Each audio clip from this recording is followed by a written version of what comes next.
Subchapter 2.1. "Are you making friends, Catherine?" John Fox asked. Jason's face popped up in Catherine's mind. She pushed it back down, then brought her eyes to Fox's projected image hovering over her computer console in her apartment. "Yes," she said. "I have friends." She gave her best attempt at a smile. "I understand there are some recruits who have been harassing you. Is that true?" Catherine paused to wonder how word of her clashes with Megan and her friends had gotten back to Fox, who was at home in the City of Equity. The floating city was somewhere over Egypt that day, but might as well have been floating over Acton, right over her head. "It's nothing," Catherine said. "They don't scare me." "IPS should not be tolerating that kind of behavior. Has anything been done about them?" "I can handle it. Don't worry." "Are you sure? If at any time they become insufferable, I can make it stop, Catherine. With one word, I can make it stop." "No, please don't. It's my problem. I'll take care of it." Fox looked away, thinking it over. "Have it your way, then. I'll leave it alone for now, but if the situation worsens, I'm going to talk to somebody, and I will not confer with you first. And believe me, Catherine, it will stop." "Thank you, John, I believe you. But don't trouble yourself." Catherine had to think it over too, as Fox's image faded from view at the end of their call. He had been calling every few days to check up on her, to see if she needed anything, or to show concern for any problem she may be facing, like finding herself the target of common school bullies. Catherine settled back in her chair and gazed out the window. She wondered if she should be concerned with herself, that she was warming up to Fox. Mercer had warned her about the Provenance, that they did not have her best interest in mind. Burgess certainly embodied that criticism, but this John Fox. Catherine had first suspected a good cop, bad cop routine being played on her when she was first introduced to Fox at Equinox. Since then, she had been waiting for him to raise the subject of Mercer's books or her deception program, but so far he had not said a word about either, as if he had no interest in them whatsoever. Besides that, Catherine had to admit she liked the feeling that soothed her, that she had an ally in a dominant position in the Provenance. Someone who could alter people's behavior with one word, to her benefit. He had that power, and he was on her side. Or so it seemed. So far. A month into their training, the recruits were taken to a spaceport nearby and boarded a spacecraft.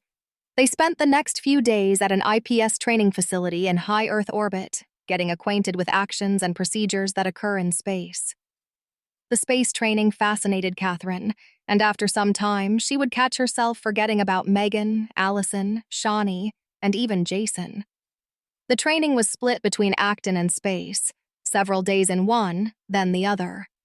The object of the exercises focused on one principle: to enforce space laws and apprehend criminals, whether they had committed their crimes in space or on Earth. When they crossed the boundary from Earth's atmosphere to the expanse of space, the suspects became IPS's concern. Space was their jurisdiction. They did not need to be reminded that space was a large area. Catherine and the other recruits were told to be prepared, that most of their time on a case would be spent chasing clues, witnesses, and possible sanctuaries where a suspect might be hiding out. They were not there to prevent crime from happening. That was an unrealistic expectation. They cannot be everywhere, especially in the Milky Way galaxy. Get used to the chase. Crimes committed against Earth citizens in space also fell into IPS's jurisdiction. This included pirate activity, a pernicious practice still present in many parts of the galaxy. The pirates were organized into 6 clans, each specializing in one or more illegal trades. The 6 clans formed a syndicate called Black Sun, run by an alien godfather named Nabu. Back on Earth, Catherine and Hope spent the better part of one evening discussing Catherine's quandary with Jason. "You see," Hope said, nodding. Her nods were saying, "I told you so. He's a synthy and he wants more. What did I tell you?" "You are certainly a better judge of these things than me." Look, Catherine. Hope lowered her voice as they crossed the grassy quadrangle, not that anyone was listening in. Some girls don't like giving blowjobs either. Some love it. Others won't do it at all. It just depends on who you are. Yes, but I am not a sex bot. You don't have to be. Catherine turned that over in her head. Jason had said the same words to her. You don't have to be. Maybe I should go talk to him. I left him so suddenly. He must think I'm a terrible synth. She turned her steps in a different direction, but Hope stopped her. Wait, you see how it's progressed? Hope asked. Yes, I do. The making out leads to oral sex. Sex always builds to the next thing. That's human nature. It's how we reproduce. If I do what Jason asks, what can I do after that? I am incapable of the next thing. Hope let Catherine's words stand with no need to augment them. She gave her a look and put her hands up in a gesture that said, "What else is there to say?" I should talk to him, Catherine said. I made a terrible mistake in allowing the situation to go this far. I have to break up with him. I think you already did.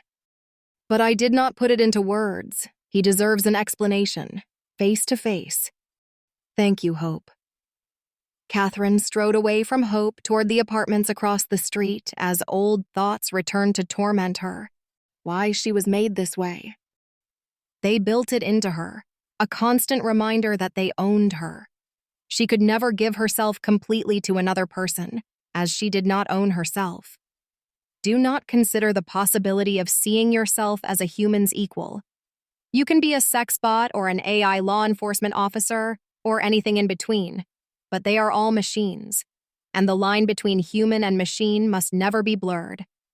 And yet, despite that tacit rule, Catherine observed, those lines were always blurred, just not for her. Catherine stopped at Jason's door, and as she had done before, she accessed the locking mechanism with a touch of her hand and pushed the door open. Inside, all was dark except for a shaft of warm light spilling across the living room floor. The light source was in Jason's room, and his door was ajar. Catherine approached with silent steps and stopped at the door, aware of a movement on the bed. Jason was not alone. He laid on his back, naked, on the bed. Megan, also nude, eyes closed, straddled his pelvis, riding him in slow movements. Catherine stared, not making a sound or movement. But Megan seemed to have sensed Catherine's presence and opened her eyes. She stopped, her face registering the surprise at the sight of the android on the other side of the open doorway, staring back at her. The two women gazed at each other for a moment, and then Megan did something that startled Catherine. Megan smiled. She resumed her movements, her pelvis securely fastened in place on Jason's. Her eyes remained fixed on Catherine. Catherine stared at the couple on the bed, momentarily transfixed, spellbound by the level of intimacy, which she had only seen once from a distance by two college interns she did not know in the Marine Lab at Equinox Cybernetics. But now it was on display in plain sight a few feet before her by two people she knew, one of whom was once drawn to her physically. But Megan was sending a message to Catherine by the look on her face, her smile, and the smoldering gaze in her smoky eyes. The message was clear. I can give what Jason wants, not you. Catherine turned and walked out. She left without a sound, making sure the door closed softly behind her so she would not disturb the couple. Sitting by the window in her apartment, she read some Shakespeare from her dark module. She rather liked Othello. A line from Scene 1 resonated with her, and she repeated it internally. I am not what I am. I am not what I am. I am not what I am. I am not what I am. I am... Catherine, what's wrong? Fox's image over Catherine's computer console waited for an answer. Nothing's wrong. Catherine was amazed that he had picked up an inconsistency on her face or in her voice that had given her away. Androids were not supposed to be so transparent. You've been unusually quiet this call. Is it those bullies again? No, it's not them. But it's somebody then. How quick he is, thought Catherine. How perceptive for a human. She had to nod. It's somebody. A friend. I suppose this is another one you can take care of on your own? Catherine had to smile, though with her head bowed, looking down. No, I can't. How can I help you? He could talk to the right people, thought Catherine. He has influence. He has rank. He represents. No, he is the provenance, and IPS will have to listen to him. Tell them to upgrade me. Give me all my parts. Let it go for now, Catherine said after overthinking her predicament. Maybe later. And maybe later, she might regret letting it go. Catherine ended the call with Fox, certain that she would. But it was a personal problem, and her place in the provenance and IPS was her profession. Her problems would have to take a back seat to her job, and what was between her legs was of no consequence to her career as an IPS agent. The recruits were put through the rigors of red zone training, which was a variation of target practice with the addition of the trainers shouting into the ears of the recruits as they struggled to focus on the targets, which popped up and disappeared. They had to discern and distinguish the friendlies from the hostiles while an instructor encroached on their space, screaming at them to speed up, take the shot, stand down, take action, you're too slow, you're too fast. Amidst the fury of raucous distractions, the recruits were scored on how well they landed hits on the threats while sparing the innocent. Catherine performed flawlessly, with no distractions, and completely focused on the holographic targets, achieving perfect scores each time. The recruits moved on to self-defense, a subject with which Catherine was well acquainted. Instructor Hahn showed them various techniques to disarm and subdue an attacker, should he come at them with a knife, club, gun, or bare-handed. Remembering the jealousy in her classmates, which had flamed so intensely in her other classes, Catherine downplayed her self-defense skills in the gym. She activated her deception program with a variation and went through the actions with slow and deliberate moves, as expected from a beginner.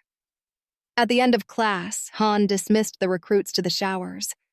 Catherine gathered her belongings, intending to skip the showers as she had not dirtied herself during class. A figure appeared at her side. Shawnee was all smiles. Catherine, word's going around that you took out some gang or something. You kicked all their asses before the police came. Catherine continued to place her outerwear in her tote bag. Yes, that happened, though sometimes I kicked their heads.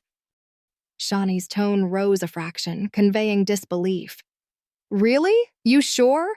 'Cause people are saying that Equinox made it all up to sell more androids. Is that true?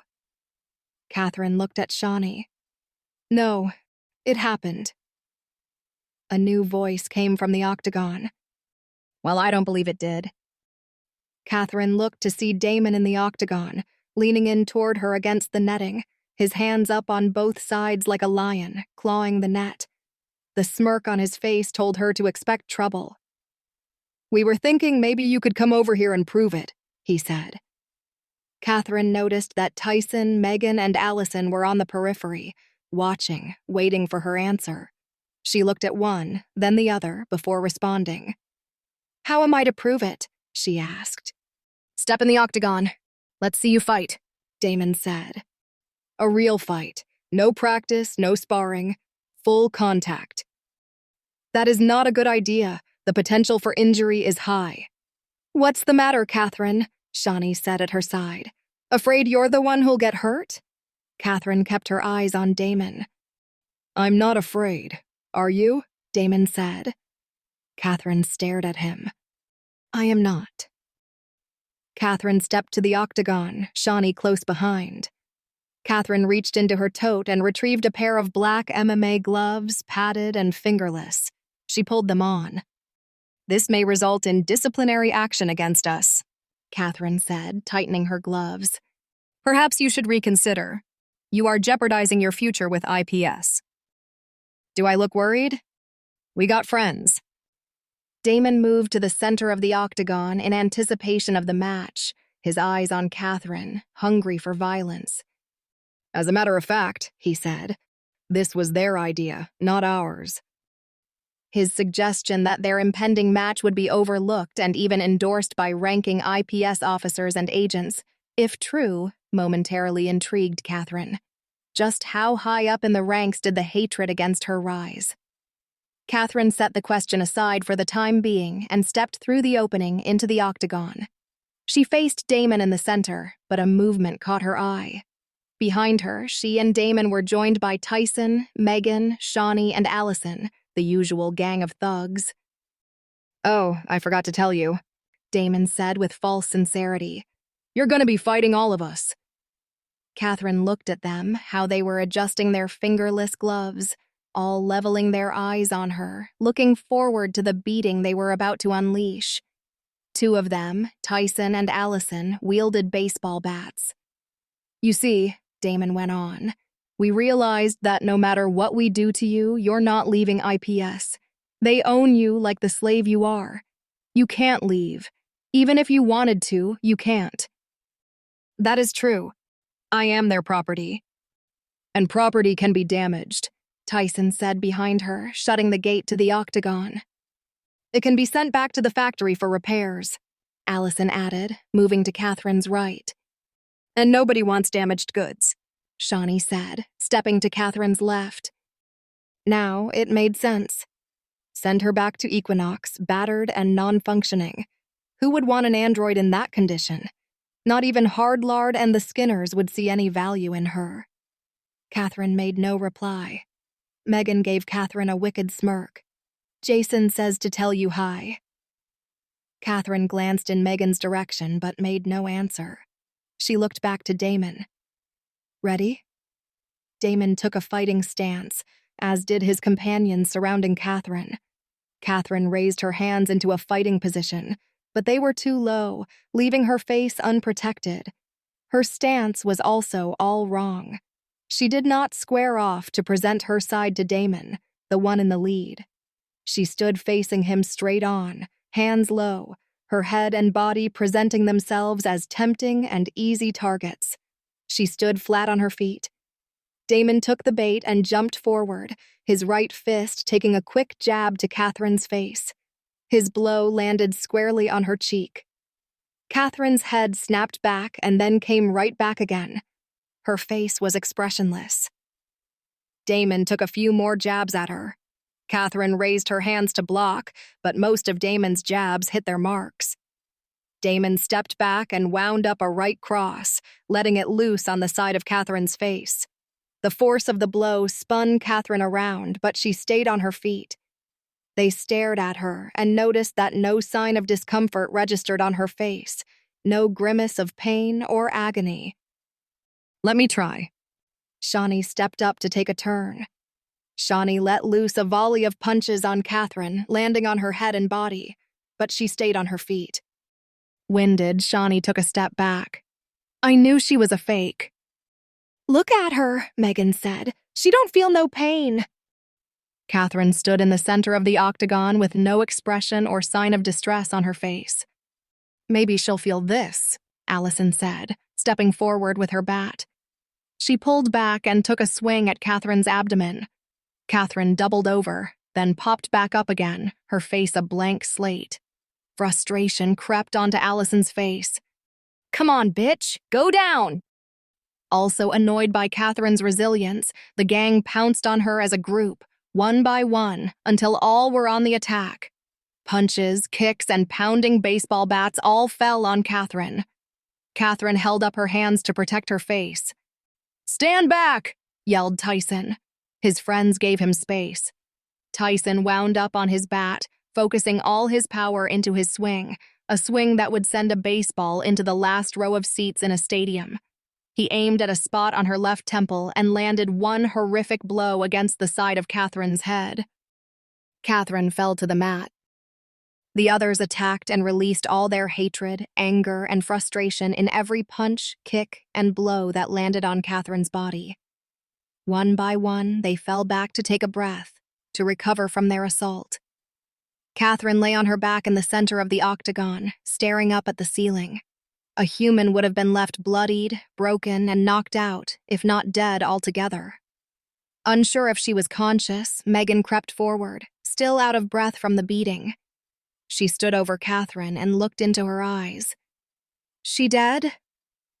Megan leaned in for a closer look. "Hey guys, I think we killed her." Relief settled on the attackers as their hard-won goal lay lifeless at their feet. But Catherine's eyes locked onto Megan. "No, I am alive." Catherine popped up as Megan and her cohorts stared. When she could form words, Megan said, what are you?" Catherine rose to her feet. She stood tall and erect and pierced Megan with her eyes. "I am not what I am." Perplexed, Megan said, "What's that supposed to mean?" Catherine took a fighting stance against Megan. A proper stance, squared off, on the balls of her feet, hands up in tight but relaxed fists. Her voice was resolute. "You are about to find out. Defend yourself." Instructor Han had the 6 recruits lined up outside the octagon. He walked the line and gave each one a look over. 5 were battered, cut, bleeding, and eyes swollen shut. They were bent or leaning in pain, struggling for air. Megan was fighting tears and could not stop them, nor her constant whimpering. At the end of the line, Catherine stood straight and spotless, eyes forward, chin up. Han had been in his office down the hall when he heard the faint screams of terror in the distance. When he followed the frightening sounds to the gym, Han strode through the double doors just in time to see Damon, this year's class best fighter, fall at Catherine's feet. Catherine held 2 baseball bats, one in each hand. She turned to see Han striding forward, demanding an explanation. After he had lined them up and gotten the details of the fight, Han turned his thoughts over in his head. "I'm going to report this as you 6 numbskulls participating in an unsanctioned match," he said. "The disciplinary measure taken is a verbal warning given to each of you. It shouldn't affect the completion of your training or your graduation. You follow me?" Murmurs of "yes, sir," and nodding heads went down the line. Han walked the line and stopped in front of Catherine. "You've all been given a slap on the wrist this time. Don't let it happen again, or you'll be packing your bags. Do not disregard my generosity. Dismissed."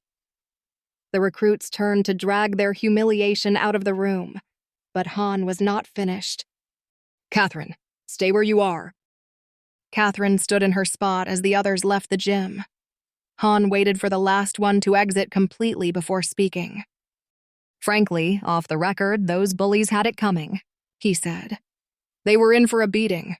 You were not the only one they were harassing." Catherine had no comment. "I have one question for you, Catherine. I have seen androids programmed to fight. They fight. But I have never before seen an android fight with such brutality. Can you tell me where that came from?" Catherine stared at the wall as she spoke.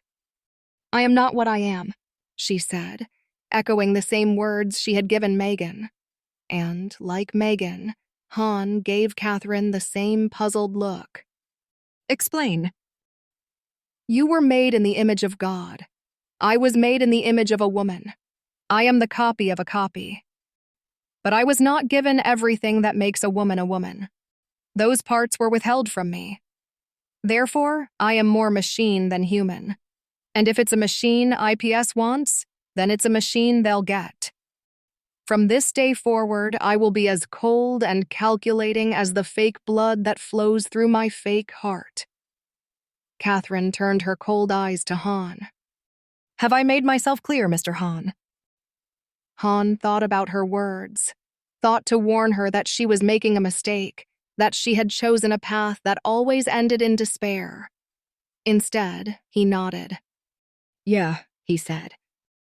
Better to let her find out for herself. Androids were always close-minded anyway. Dismissed. Catherine turned and left the gym. Han watched her go, then shook his head and went to look for the cleaning supplies to mop up the bloodstains and broken teeth from the octagon's mat. Well, that certainly was one way to deal with them. Fox looked away and thought what else he could tell her. His first 5 attempts at calling Catherine had gone unanswered. He had even considered beaming a transmission straight to her internal receiver, but resisted the temptation. He disliked the intrusive nature of that form of communication and felt relieved when, on his 6th attempt, she came online. He had to be careful in what he said. Calls from personal computers were unsecured and, therefore, posed a risk. Acts of violence committed by androids were always red flags to the provenance, prompting investigations. The report that was filed had described the fight as an unsanctioned match and nothing more. When he called Han on a secure, encrypted transmission, he got the details. But Catherine was less forthcoming. She stared past Fox's shoulder and said nothing, her gaze cold and distant. "Catherine, I know you are angry." Fox stared back, looking for eye contact. "You have every reason to be. I don't think I would have held up as well as you if I were in your place." A long period of silence settled over the call. Despite Fox's feeble attempt to raise her spirits, she had no reply, no comment. Fox waited for her, and when he became certain that he was the lone participant in a one-sided conversation, he felt a need to prod her, coax a response from her. "Is there anything you wish to say?" There was another long pause as Catherine stared at the space beyond Fox. After a few moments more, she let her gaze drop, her head bowed. "When I was at Equinox." Catherine let that hang for a long moment. Her voice was low and quiet. Fox did not disturb the silence. "When I was at Equinox." "I thought I was more than a machine," Catherine said. "I believed I was an android that could stand alongside a human as his equal. Here, I feel I'm nothing but a machine. It will end soon. When I was at Equinox, when I did my best, I was praised. People admired me. They liked me. Here, when I do my best, I am despised. People hate me. I'm a freak." "You are not a freak, Catherine. Different from us, yes, but no freak. I'm a monster, like Frankenstein. A collection of body parts put together and brought to life to everyone's horror and disgust." Another long moment of silence. Fox could feel the pain in Catherine's voice, the torment only an android could understand. To be simultaneously loved and hated by the species who brought her to life was beyond Fox's grasp. "I want to go home." Catherine cut the call, and Fox's image faded from view. In his residence in the City of Equity, Fox settled back in his chair, lost in thought, pondering her statement, as he knew that Catherine had no home. He would have to do something about that. Perhaps what she meant by home was Equinox. But something else troubled him. He had gained knowledge that Catherine had engaged in acts of physical violence with malice, knowledge that was required to be reported to the board of directors at the Bureau.